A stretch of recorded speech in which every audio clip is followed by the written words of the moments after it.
إن الحمد لله نحمده ونستعينه ونستغفره ونعوذ بالله من شرور أنفسنا ومن سيئات أعمالنا من يهده الله فلا مضل له ومن يضلل فلا هادي له وأشهد أن لا إله إلا الله وحده لا شريك له وأشهد أن محمدا عبده ورسوله أرسله بالحق بشيرا ونذيرا وداعيا إلى الله بإذنه سراجا منيرا أما بعد فإن خير الحديث كتاب الله وخير الهدي هدي محمد صلى الله عليه وسلم وشر الأمور محدثاتها وكل محدثة بدعة وكل بدعة ضلالة وكل ضلالة في النار.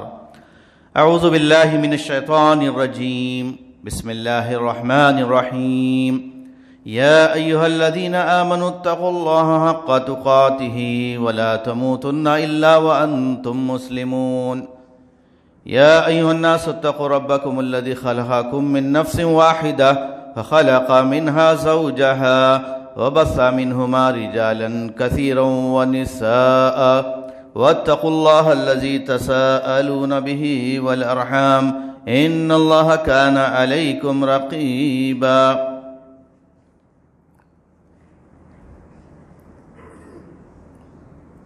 تمام قسم کی حمد و ثنا، عظمت و کبریائی اللہ وحدہ لا شریک لہو کے لیے لائق و زیبا ہے، جس کے قبضے قدرت میں ہم سبوں کی جانیں ہیں۔ محترم حضرات، آج خطبہ جمعہ کے موقع پر میرا عنوان ہے سنگین حالات میں اسلام کا پیغام۔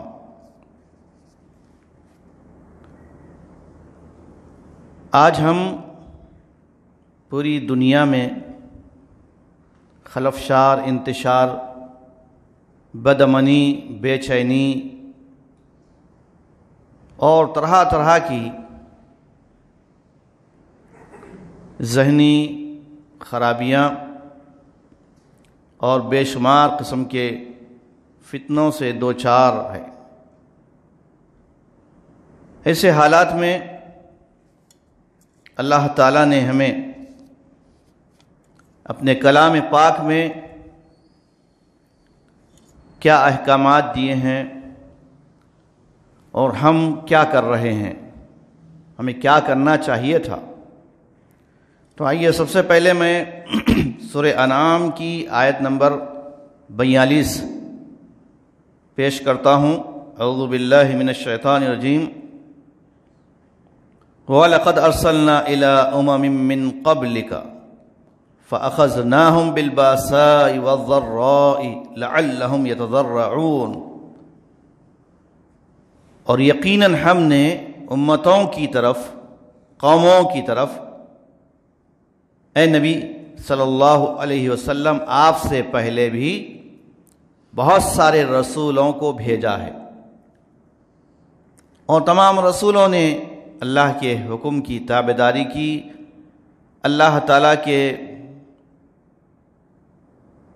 منشے کو پورا کرنے کے لیے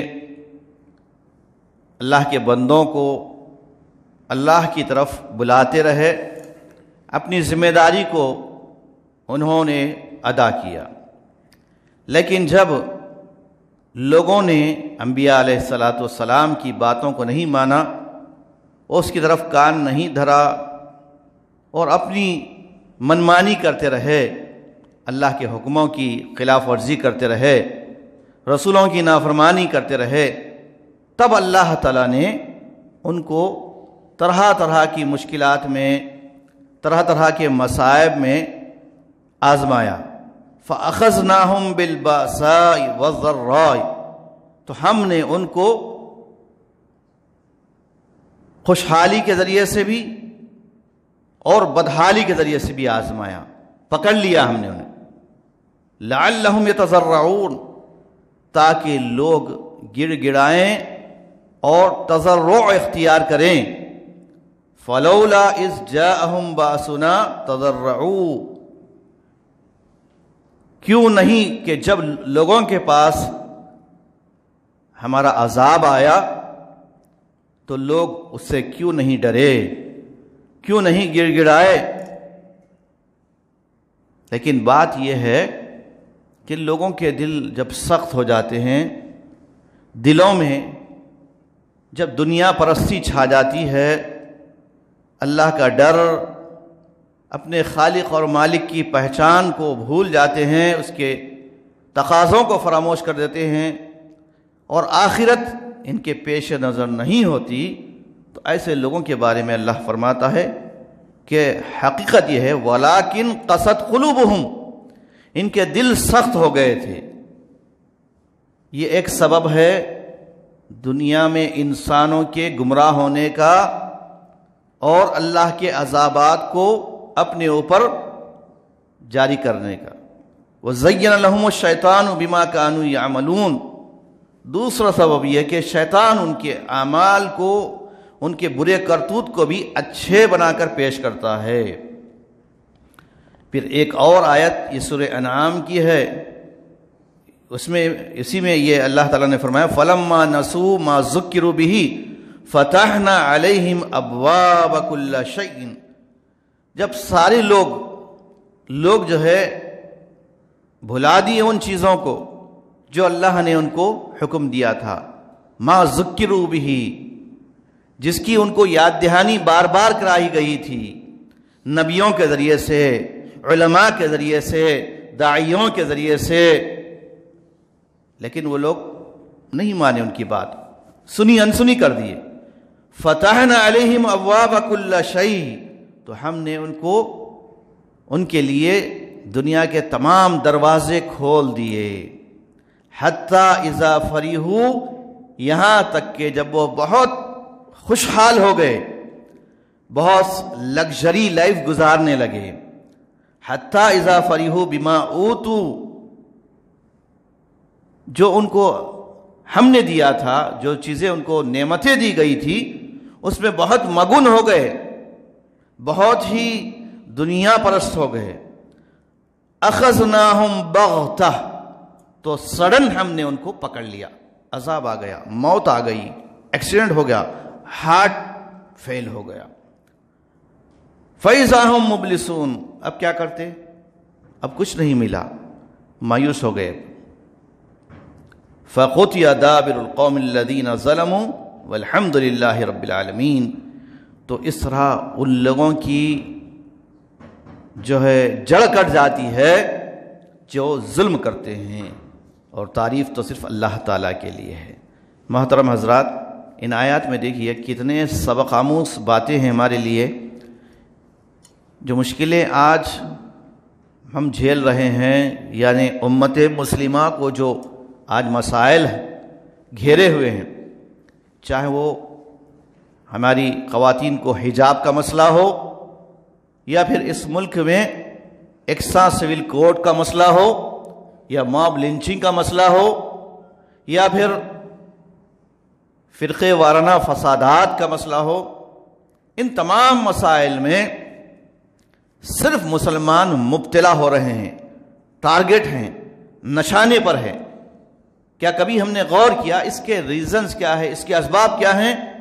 اس کے اسباب کو اگر ہم تلاش کریں تو پتہ چلتا ہے کہ آج امت مسلمہ کی اکثریت اپنے آپ کو پہچاننے سے بھی قاصر ہے کہ ہم ہیں کون، ہم کون ہیں۔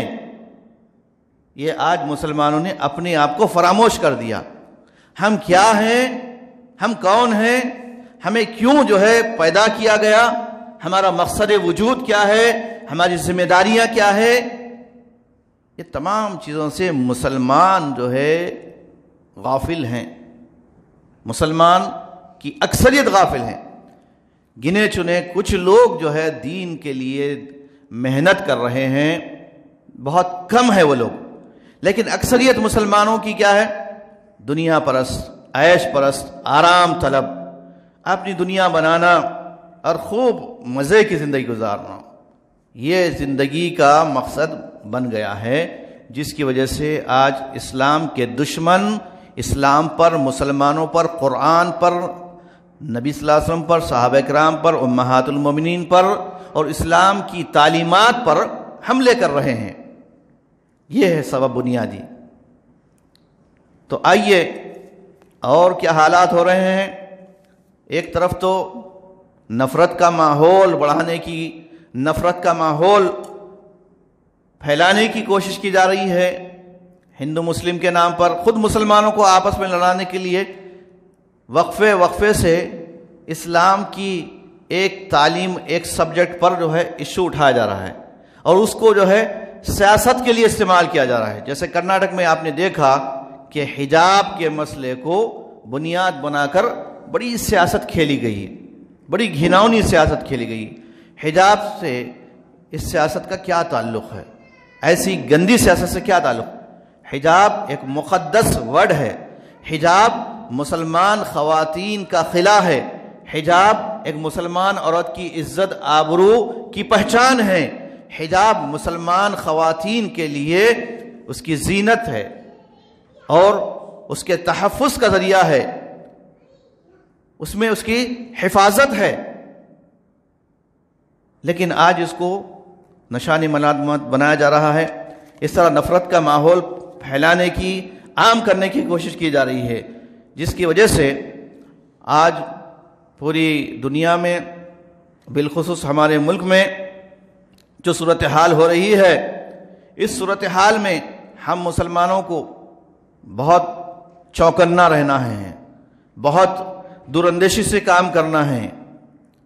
ہمارے اندر ایک طرف سے مسلمانوں کے اندر پستی، پست ہمتی، بزدلی، مایوسی، ناکامی، یہ ساری چیزیں ہیں، جبکہ اللہ تبارک تعالیٰ نے اپنے کلام پاک میں فرمایا وَلَا تَحِنُوا وَلَا تَحْزَنُوا وَأَنْتُمُ الْأَعْلَوْنَ إِن كُنتُم مُؤْمِنِينَ، تم کمزور مت پڑ جاؤ، بزدل نہ ہو جاؤ، ہمت نہ ہارو، غمزدہ نہ ہو جاؤ، مایوس نہ ہو جاؤ، تم ہی غالب رہیں گے، لیکن شرط یہ ہے کہ تم ایمان میں مکمل ہو جاؤ۔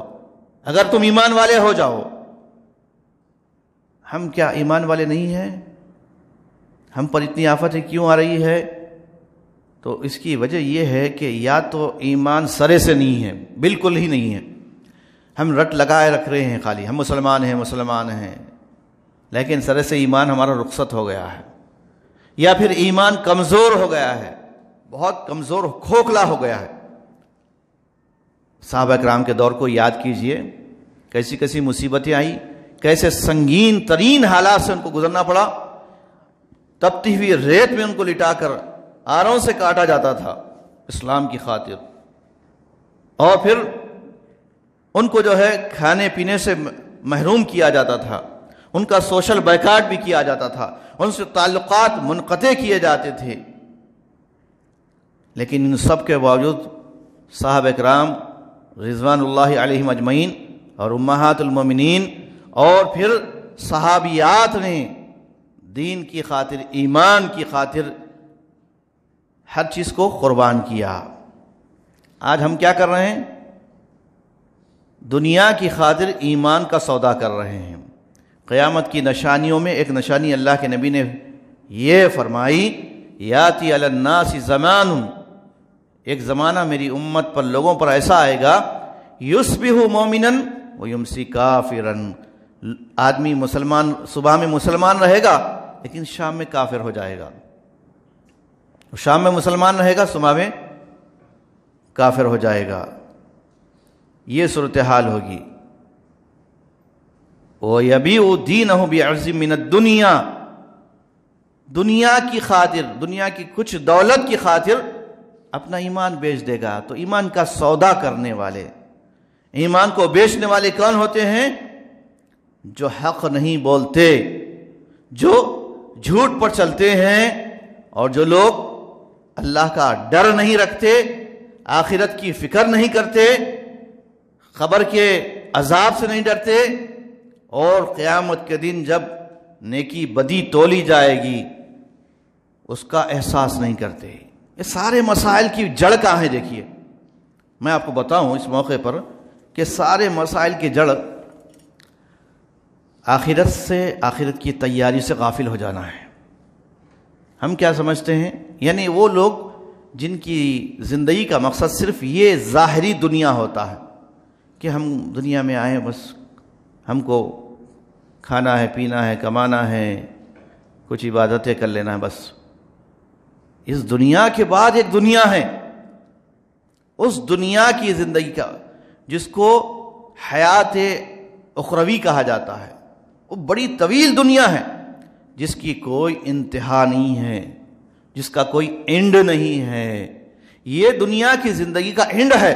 کل من علیہا فان، یہ دنیا کی زندگی تو ختم ہو جائے گی، ختم ہونے والی ہے، فنا ہونے والی ہے، لیکن اس دنیا کے بعد جو آخرت کی زندگی ہے، والآخرۃ خیر وابقی، آخرت کی زندگی وہ دائمی ہے، بہتر ہے، بھلی ہے۔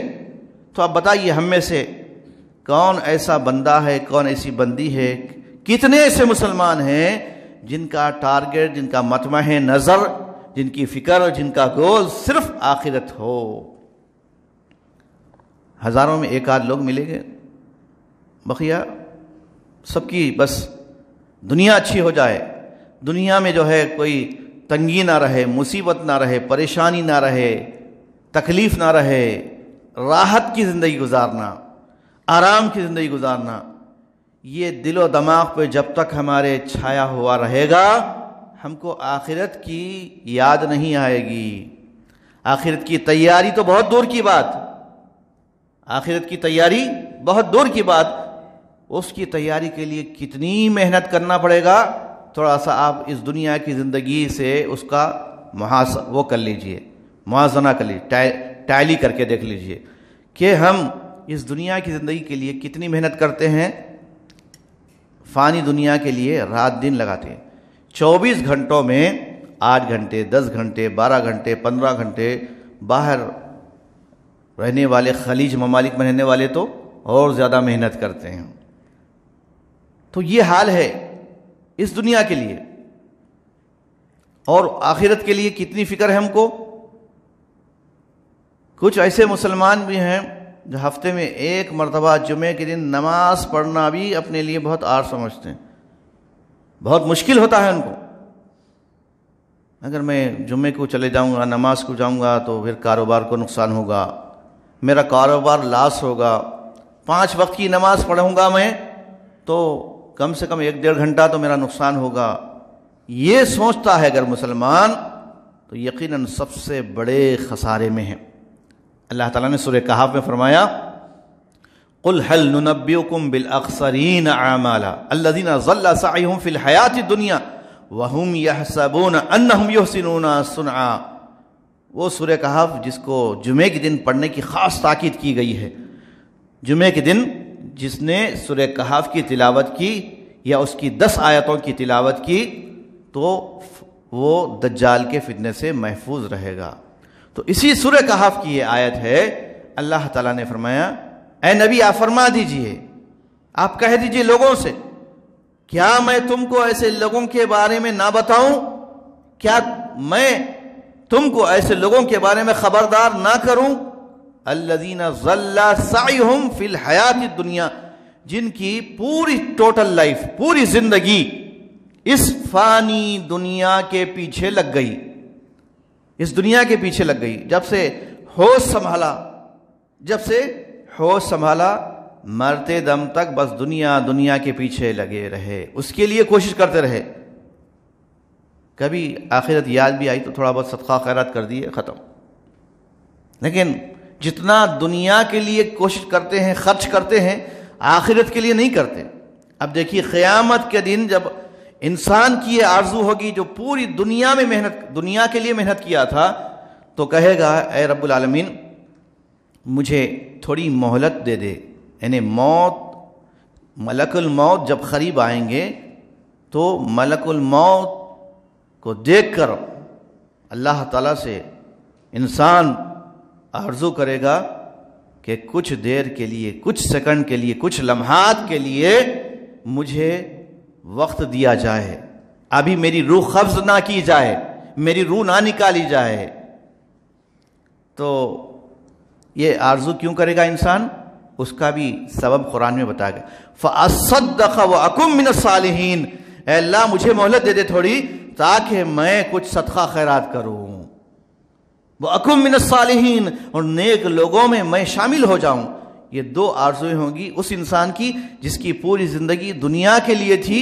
جب ملک الموت قریب آ گئے اس کی روح قبض کرنے کے لیے، اس وقت یہ آرزو کرے گا تو فرشتے کیا کہیں گے؟ ملک الموت کلا، ہرگز نہیں، اذا جاء اجلہم لا یستاخرون ساعۃ ولا یستقدمون، جب موت کا وقت آ جاتا ہے تو یہ نہیں دیکھا جائے گا کہ جناب کا ابھی کتنا کام باقی ہے، کتنا ان کا ورک باقی ہے، نہیں دیکھیں گے۔ موت آ گیا، وقت آ گیا، اللہ کو بہتر معلوم ہے کس کا وقت کب ہے۔ کوئی جوانی میں مر جاتا ہے، کوئی پیدا ہونے کے ساتھ مر جاتا ہے، کوئی ماں کی پیٹ میں مرتا ہے، کوئی جو ہے بڑی عمر پا کر مرتا ہے، کوئی جو ہے نکمے پن کی عمر میں مرتا ہے۔ قرآن میں کہا، ارذل عمر کہا گیا اس کو، نکمی پن کی عمر، جب آدمی کے ہوش و حواس باقی نہیں رہتے۔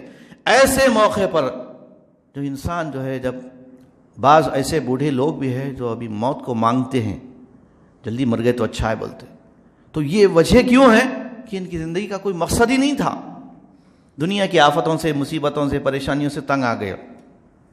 تو یہ ایک انسان کی عام حالت اور یہ صورتحال ہے۔ تو ایک عام جائزے کے طور پر ہم جب اس ملک میں مسلمانوں کی صورتحال کو دیکھتے ہیں تو پتہ چلتا ہے کہ آج کا مسلمان ایک ایسے موڑ پر کھڑا ہوا ہے کہ یہ بہت دہشت زدہ ہے۔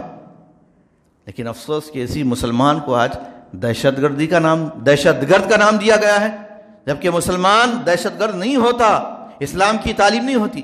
ہاں ہم یہ کہہ سکتے ہیں کہ مسلمان دہشت زدہ ہے، خوف زدہ ہے، دہشت گرد تو ہے ہی نہیں، لیکن ان کو نام دے دیا گیا۔ اس سے پہلے جیسے حالات خراب ہوئے تھے، مسلمانوں کی ایک جماعت کو جو ہے دہشت گردی کا نام دیا گیا۔ تو یہ وجوہات اس کی یہی ہے کہ مسلمانوں نے اپنی زندگی کا کوئی مقصد نہیں بنایا مجموعی حیثیت سے۔ کچھ جماعتیں ہیں، تنظیمیں ہیں، اپنے اپنے طور پر پھر اپنی ہی جگہ اپنے قول میں کام کر رہی ہے، لیکن یہ پورے عام مسلمانوں کو ان کے پاس کیا پروگرام ہے، اور یہ کوئی جماعت سے، تنظیم سے کوئی ملتے بھی نہیں۔ تو عام مسلمانوں کی اکثریت جو زیادہ ہے، ان کو کیا کرنا ہے، کون ان کی رہبری کرے گا، کون ان کی قیادت کرے گا، کون ان کو جو ہے سدھارے گا، کون ان کو دین کے مقصد کی طرف لے آئے گا، یہ بڑا اہم سوال ہے۔ تو آج ہم اس ملک میں مسلمانوں کی جو درگت صورتحال دیکھ رہے ہیں، یہ اپنے ہی اعمال کی وجہ سے ہے، اپنے ہی کرتوت کا نتیجہ ہے۔ قرآن میں اللہ تعالیٰ نے فرمایا، ظہر الفساد فی البر والبحر بما کسبت ایدی الناس، خشکی میں، تری میں، سمندروں میں، زمینوں میں، ملکوں میں، ہر جگہ فساد برپا ہو گیا ہے۔ کیوں؟ بما کسبت ایدی الناس، لوگوں کے اپنے کرتوت کی وجہ سے۔ اب جو دنیا پرست ہے، جو انسانیت کے دشمن ہیں، وہ تو اپنا کام کر رہے ہیں کہ مسلمانوں کو اسلام سے دور کریں، مسلمانوں کو اسلام سے نفرت ان کے ذہنوں میں پیدا کریں، ان کے بچوں کے ذہنوں کو تباہ کریں۔ اس کے لیے ان کے پاس جو حربہ ہے، جو ہتھیار ہے، وہ سوشل میڈیا کا ہے۔ اس سوشل میڈیا کے ذریعے سے جو حملے ہو رہے ہیں وہ میزائل کے حملوں سے کہیں زیادہ خطرناک ہیں۔ ان حملوں کی وجہ سے، یعنی سوشل میڈیا کے حملے سے، ایک آدمی کا ایمان خطرے میں پڑ جاتا ہے، ایک نوجوان کے اندر اخلاق کا بگاڑ پیدا ہوتا ہے، ایک نوجوان لڑکی کے اندر اس سوشل میڈیا کی وجہ سے بے حیائی پیدا ہوتی ہے۔ اس سوشل میڈیا کی وجہ سے، اس سیل فون کی وجہ سے ہمارے معصوم چھوٹے بچوں کے ذہن اسلام کے خلاف تیار ہوتے ہیں، ماں باپ کے نافرمان بنتے ہیں۔ یہ تو ہم کھلے طور پر اسلام کا سودا کر رہے ہیں کہ ہم کو اسلام کی ضرورت نہیں ہے، اور بعض ایسے ہیں جن کو ماڈرن اسلام چاہیے، ماڈرن اسلام، یہ بھی چلے گا، وہ بھی چلے گا، سب کو لے کر چلنا پڑتا ہے، ایسی بھی بات کرتے۔ ایسی بات ہوتی تو اللہ کے نبی صلی اللہ علیہ وسلم کو یہ نہیں کہا جاتا۔ آپ کے سامنے یہ آفر رکھا گیا تھا کہ مکے کے لوگ آئے، کہنے لگے کہ بھائی جھگڑا ختم کرتے ہیں ہم، 6 مہینے آپ ہمارے بتوں کی عبادت کیجئے، 6 مہینے ہم آپ کے خدا کی عبادت کریں گے، یہ آفر دیا گیا تھا۔ تو اللہ کے نبی صلی اللہ علیہ وسلم کو اللہ تعالیٰ نے یہ آیت نازل فرمائی قل یا ایھا الکافرون لا اعبد ما تعبدون. یہ پہلی مرتبہ کفر کا لفظ استعمال کرتے ہوئے کافروں کو ڈائریکٹ اللہ تعالیٰ نے مخاطب یا ایھا الکافرون، اے کافروں سنو، لا اعبد ما تعبدون، میں ان چیزوں کی ان کی عبادت نہیں کرتا، پوجا نہیں کرتا، پرستش نہیں کرتا جن کی تم کرتے ہو.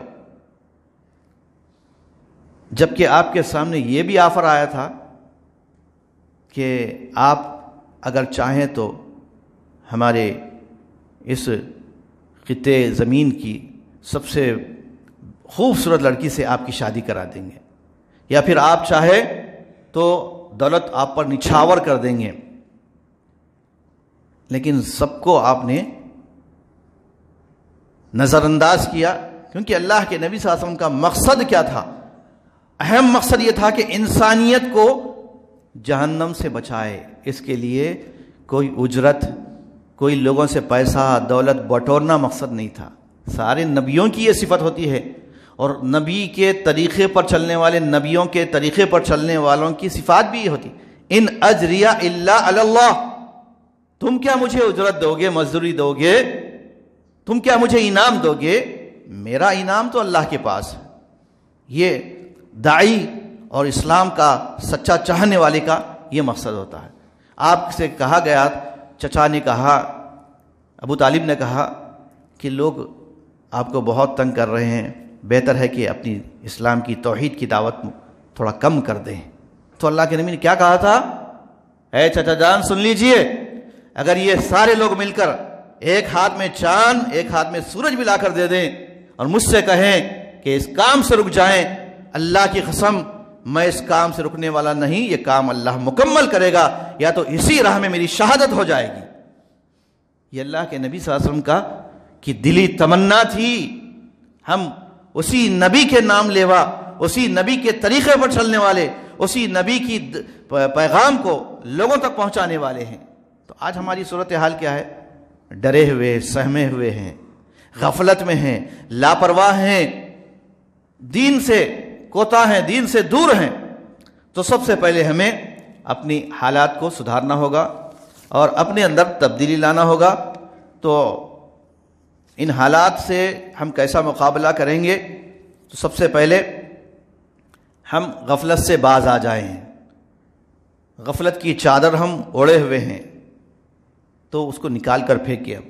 اللہ تعالیٰ نے جب نبی صلی اللہ علیہ وسلم کو رسالت اور نبوت سے سرفراز کیا تو دوسری آیت میں ہی فرمایا یا ایھا المزمل قم فانذر، اے چادر میں لپیٹ کر، اے چادر اوڑھ کر سونے والے، اے چادر والے اٹھیے، قم اٹھیے، بیدار ہو جائیے، فانذر لوگوں کو ڈرائیے.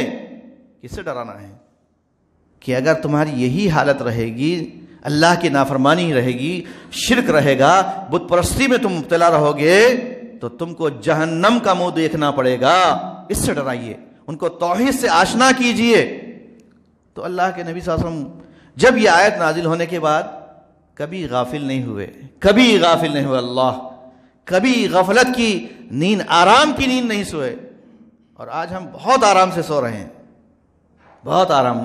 سنڈے آرام کا دن ہے ہمارے لیے. ایک مسلمان کے نزدیک چھٹی کا کوئی دن نہیں ہوتا. وہ ٹائم پاس کرنے والا نہیں ہوتا، ٹائم یوز کرتا ہے. وہ اپنی زندگی کا ایک ایک قدم، ایک ایک لمحہ، ایک ایک سیکنڈ کو غنیمت جانتا ہے. تو سب سے پہلے ہم کو بیدار ہونا ہے اور حالات کو سدھارنے کی، ان سنگین حالات سے مقابلہ کرنے کی، فائٹ کرنا اگر چاہتے ہیں ہم، اگر ہمت ہے تو سب سے پہلے ہم اپنے اندرونی شیطان کو، اپنے ضمیر کو جھنجھوڑیں اور اپنے نفس کو پاک کریں. کیونکہ نفس کو پاک کیے بغیر، اپنی نیت کو صحیح کیے بغیر ہمارا کوئی کام فائدہ مند نہیں ہوگا. اس میں کامیابی نہیں مل سکتی، سکسیسفل ہو ہی نہیں سکتے ہم. کیونکہ اللہ نے فرمایا قد افلح من زکاہا وقد خاب من دساہا. کامیابی چاہیے، نفس کو پاک کرنا ہوگا. اور اس کے بعد پھر قو انفسکم، دوسرے نمبر پر وہ اہلیکم نارا، پہلے اپنے نفس کو پاک کرنا، اپنے آپ کی پہلے فکر کرنا ہے۔ آج ہم کیا کرتے ہیں؟ اپنی دنیا میں لگے ہوئے ہیں اور دوسروں کی آخرت کی فکر کر رہے ہیں۔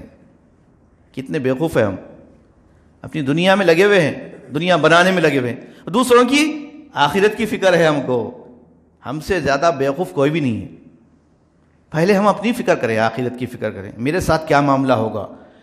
حضرت عبداللہ بن مسعود رضی اللہ عنہ سے اللہ کے نبی صلی اللہ علیہ وسلم نے ایک دفعہ فرمایا، میری یہ تمنا ہے کہ میں اپنے غیر سے قرآن سنوں،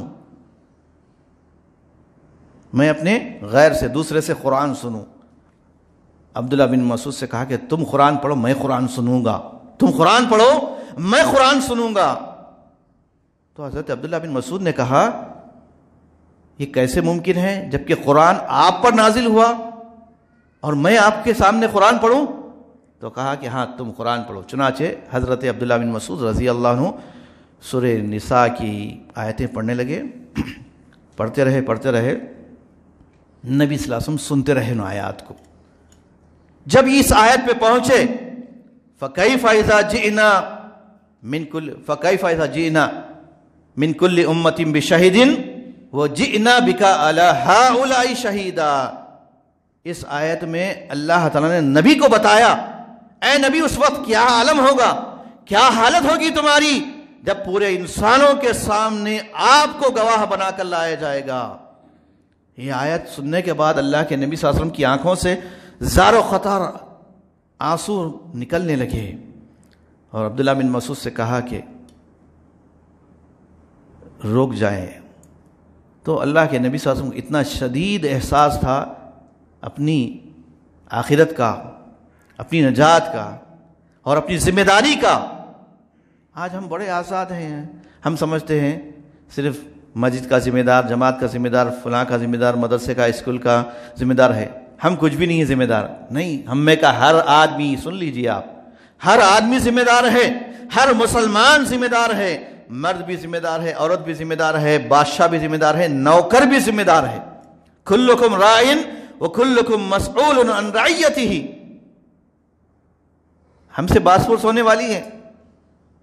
اللہ تعالیٰ یہ ہم کو جو ہے نہیں چھوڑے گا، پوچھے گا ضرور، ہر چیز کے بارے میں پوچھے گا۔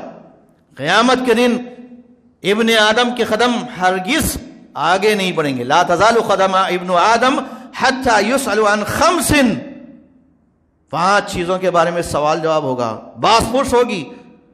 عمر کہاں گزاری، جوانی کیسے کاٹی،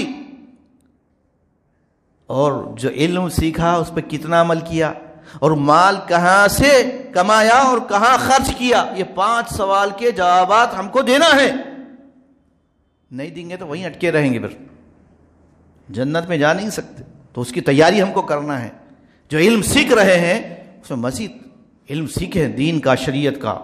اور کمائی، یا 2 سوال دیکھیں کمانے کے ہے، مال کے 2 سوال ہے، 5 سوالوں میں 2 سوال مال کے ہے، اس لیے کہ مال بہت بڑی آزمائش۔ انما اموالکم اولادکم فتنہ۔ آج پوری دنیا میں فساد، فتنے کس لیے ہے؟ زر، زن، زمین، دولت کا فتنہ، عورت کا فتنہ، مال کا فتنہ۔ ان فتنوں کی وجہ سے امت اپنے مقصد حیات سے غافل ہے۔ اور اللہ کے نبی نے یہ بھی فرمایا کہ ما ترکت من بعدی فتنۃ اضر علی الرجال من النساء۔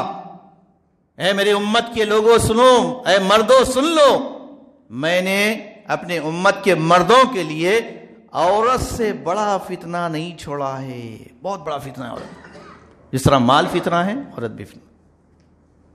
تو اس سے بچے رہنا، اور ان فتنوں میں مبتلا ہونے کی وجہ سے ہی ہم کیا کر رہے ہیں؟ اصل جو ہمارا کام ہے، مقصد حیات کیا ہے بتائیے؟ کیا کرنا ہے ہم کو؟ کیا کرنا ہے بتائیے آپ؟ یہ سوال ہم اپنے آپ سے کریں۔ 3 ذمہ داریاں ہیں ہماری، بڑی بھاری ذمہ داری ہے ہم میں سے ہر مسلمان کی، مرد کی، عورت کی، جوان کی، بوڑھے کی، کہ پہلے جو ہے ہم اسلام کیا ہے پہچانیں، اسلام کے بارے میں جانیں، اللہ تعالیٰ کے بارے میں پہچانیں، اللہ تعالیٰ کی معرفت کیا ہے پہچانیں، محمد مصطفیٰ صلی اللہ علیہ وسلم کی حیات طیبہ، نبی صلی اللہ علیہ وسلم کی زندگی، نبی کی معرفت حاصل کریں، ہم یہ سیکھیں۔ اس کو اصول ثلاثہ کہا جاتا ہے۔ دین کے 3 بنیادی اصول ہیں، اور یہی سوال ہم سے جو ہے خبر میں کیے جائیں گے، لیکن ہم نے تیاری نہیں کی تو کیا جواب دیں گے خبر میں؟ اللہ کون ہے، کہاں رہتا، بات بولتے ہمارے دل میں بولتے، غلط بات ہے، ہر جگہ اللہ موجود ہے بولتے۔ تو یہ دین کے بنیادی اصول ہے۔ اللہ عرش پر مستوی ہے، الرحمن علی العرش استوی، لیکن پوری دنیا کے ہر چیز کا اس کو علم ہے، وہ عالم الغیب ہے۔ تو اللہ تعالیٰ کے بارے میں مکمل نالج ہم کو ہونا چاہیے، تو اللہ کا ڈر پیدا ہوگا، اللہ تعالیٰ سے محبت ہوگی، اور اللہ کے حکموں کی اطاعت ہم کریں گے۔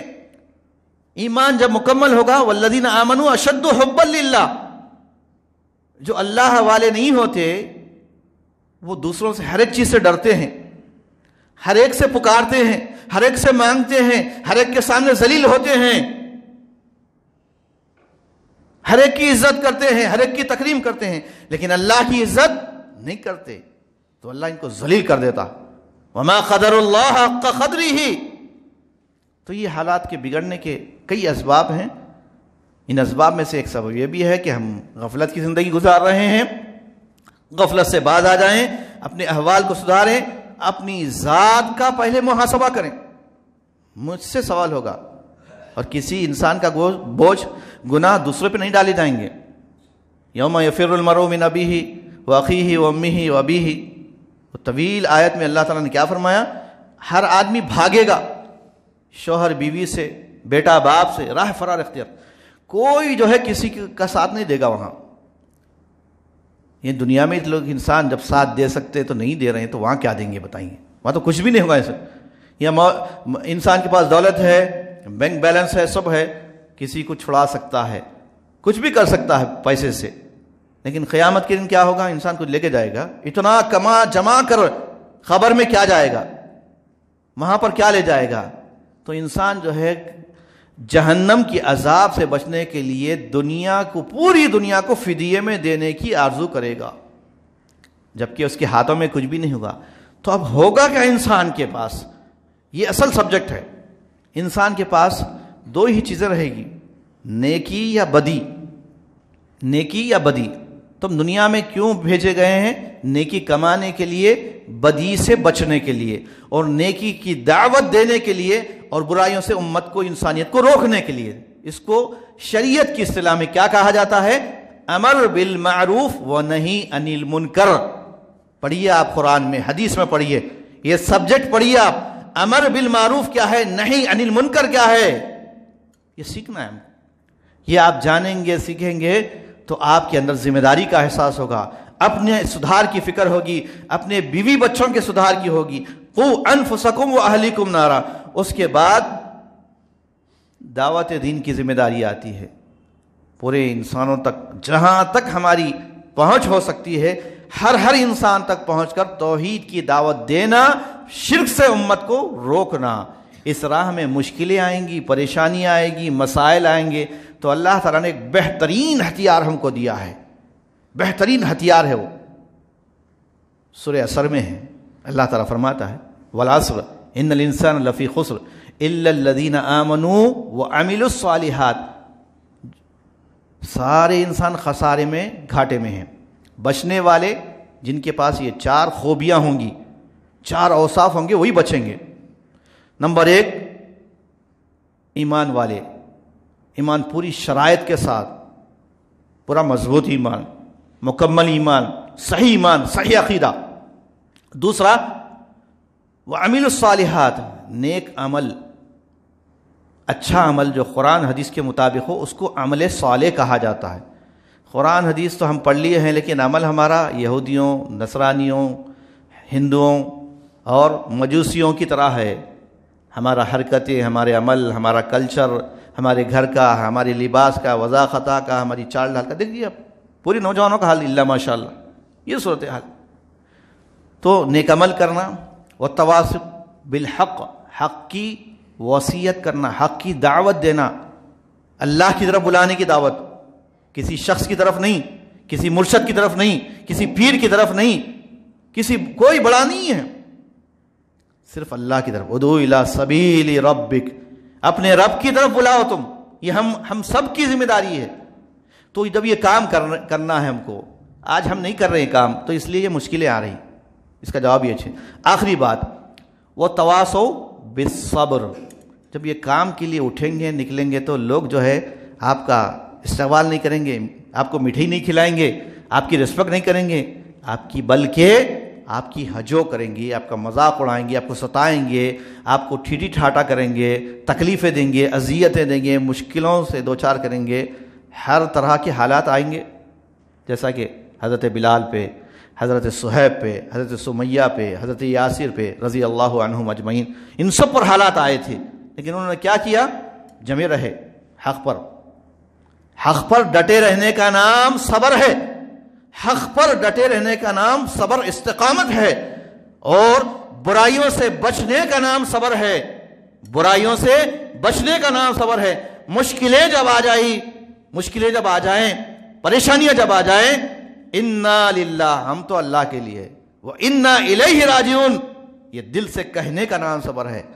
بے قابو ہو کر اور اپنے آپ کو برداشت نہ کرنا، صبر نہ کرنا، ڈٹے نہ رہنا، پھسل جانا، کمزور ہو جانا، یہ بزدلی کی علامت ہے.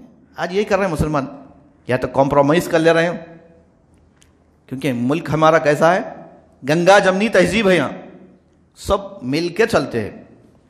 تو اسلام کیا چاہتا ہے کہ آپ جو ہے اسلام کی ٹھوس جو حق تعلیمات ہے وہ دنیا کے کسی مذہب میں نہیں آ سکتی.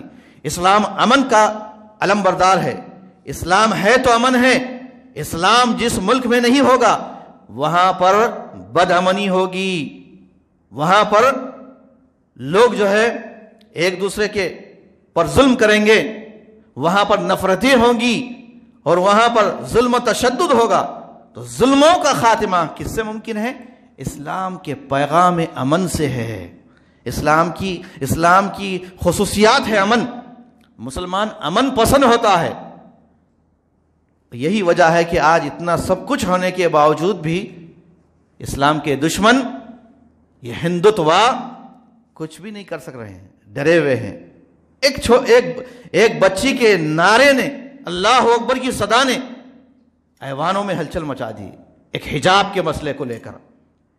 تو کیا کچھ نہیں ہو سکتا، لیکن ہمارے اندر یعنی ہمت کی کمزوری ہے، ہمت نہیں ہے، بزدلی بہت زیادہ ہے. تو اللہ تعالیٰ نے فرمایا وَلَا تَهِنُوا وَلَا تَحْزَنُوا وَأَنْتُمُ الْأَعْلَوْنَ إِن كُنتُم مُؤْمِنِينَ. تو دعوت دین کا کام کرنا ہے، اور ساتھ ہی ساتھ خدمت خلق، ریلیف کے کام، اس سے دین کی دعوت عام ہو سکتی ہے. آج ضرورت ہے، لوگ پریشانیوں میں ہیں، بیماریوں میں مبتلا ہے، قرضوں میں مبتلا ہے، کھانے پینے کے سے جو پریشان ہیں. ایسے حالات میں مسلمانوں کا فریضہ ہے کہ ان کا ایک بیت المال ہو جس کے ذریعے سے ایسے خدمت خلق کے کام ہو سکے. یہ چند حالات تھے، اور ان سب میں ہم کو آخری بات یہ کہ ہم کو ہر وقت، ہر لمحہ، صبح و شام، رات میں بھی نیند سے اٹھے بیدار ہو جائے، بس آخرت کی فکر ہو، آخرت کی فکر کہ میرے ساتھ کیا معاملہ ہوگا.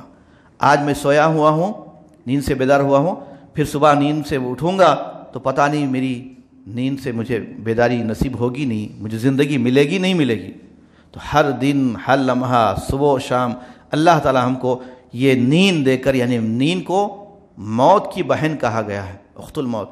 یہ روزانہ ہم مر رہے ہیں، روزانہ اللہ تعالی ہم کو زندہ کر رہا ہے.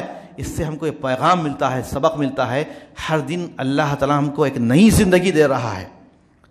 تو الحمدللہ الذی، ہم دعا کرتے ہیں اللہ تعالیٰ سے کہ اللہ تعالیٰ نے ہم کو موت کے بعد زندگی عطا فرمائی. احیانا بعدما اماتنا والیہ النشور. دیکھیے صبح جب اٹھتے ہیں، نیند سے بیدار ہوتے ہیں تو دعا کرتے ہیں، تو بھی وہاں پر بھی الیہ النشور، اللہ کے پاس جانا ہے، آخرت کی فکر ہے. تو یہ ہم مسلمانوں کی ذمہ داریاں ہیں. ان سنگین حالات میں بہت ساری اور چیزیں باقی ہے، لیکن وقت اس کی اجازت نہیں دیتا. اپنی بات کو ختم کرتے ہوئے میں اللہ تعالیٰ سے دعا کرتا ہوں کہ الہ العالمین ہم سب میں اتحاد، اتفاق، توکل علی اللہ اور اللہ تعالیٰ کی توحید کو سمجھنے، اسے اختیار کرنے اور نبی محترم صلی اللہ علیہ وسلم کے طریقے اور صحابہ کرام کے اسوے اور منہج کو اختیار کرتے ہوئے دین کے لیے فکر مند ہونے، ایکجٹ ہونے، متحد ہونے کی توفیق عطا فرمائے۔ آمین۔ وآخر دعوانا ان الحمد للہ رب العالمین۔ سبحان ربک رب العزت عما یصفون وسلام علی المرسلین والحمد للہ رب العالمین۔